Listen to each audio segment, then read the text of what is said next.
60,000 pesos na halaga ng pera mo. Ilang biik ang mabibili mo?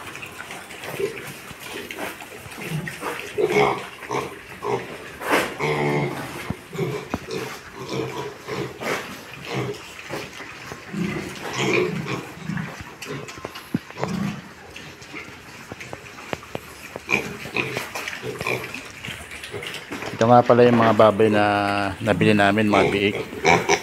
12 piraso to. Nagkakahalaga to ng 5,200. Sa dami kong binili, ibinigay na lang sa akin ng may-ari na 5,000 isa. So umabot siya ng 60,000 cash.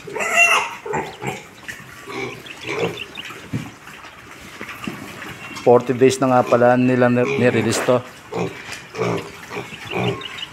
Kaya medyo hindi ka na rin lugi dahil malalakas na sila. Yung iba kasi nire-release 30 days lang.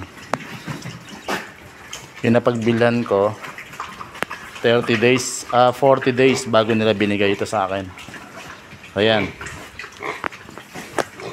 12 pieces yan. So worth 5,000, inabot siya ng 60,000. 12 times 5, 60, balik 60,000. Yan ang halaga ng biik na yan. So hindi natatapos dito ang obligasyon mo. Hindi porkit bumili ka na ng biik, stop na yan.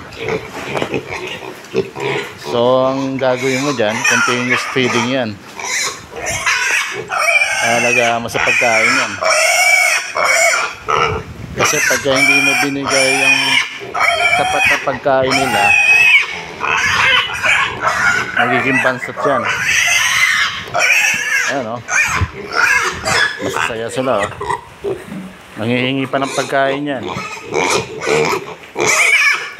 Pero kabibigay ko lang, pagpapahingayin ko muna sila. Hayaan ko muna silang umiyak na umiyak.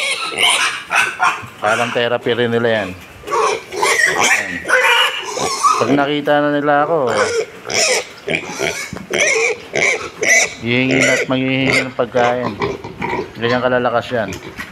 Makikita mo naman ng biik pagka hindi gumagalaw at nakahiga lang sa isang sulok, ibig sabihin niya may sakit. Ayan, walang kapaguran na ano yan. Paikot-ikot. Ito solo to dahil hindi naman nila kapatid to, inaaway nila. May sariling pagkain yan.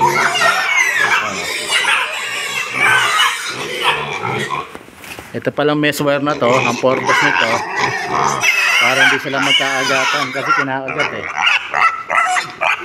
Palabas yung ulo nila rito, aagatin. So magkakasugat sila.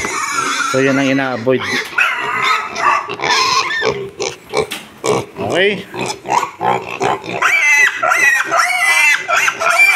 So ganito lang karami ang mabibili mo sa 60,000 mo. Kung makakabili ka ng 5,000 worth na isa.